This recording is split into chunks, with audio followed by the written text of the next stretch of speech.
Prove பண்ணுறதுக்கு காரை நீங்கள் பயன்படுத்தாதீங்க. மற்றவங்க முன்னாடி நம்ம பணக்காரனும் நம்ம ஐடென்டிஃபிகேஷன் பண்ணி ப்ரூவ் பண்ணுறதுனால நமக்கு எந்த பயனுமே கிடையாது.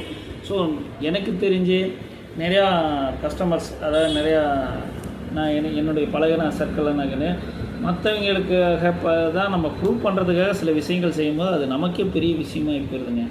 ஸோ இதெல்லாம் தெரிஞ்சு உங்களுடைய எக்கனாமிக் லெவலுக்கு தகுந்த மாரி எந்த ஒரு இஎம்ஐயாக, கார் இஎம்ஐயாக இருக்கட்டும், இதே மற்ற இஎம்ஐ ஏன் நான் சொல்லலை அப்படின்னா, நீங்கள் ஹோம் லோன் போடுறீங்க அப்படின்னா அது ஒரு அசட்டு. நீங்கள் என்ன தான் அது வட்டி அதிகமாக கட்டினாலும், உங்களுக்கு ரொம்ப நாள் அதுக்கு நீங்கள் அதிக கடன் வாங்கியிருந்தாலும் அது ஒரு ஃபிக்ஸட் அசட்டு.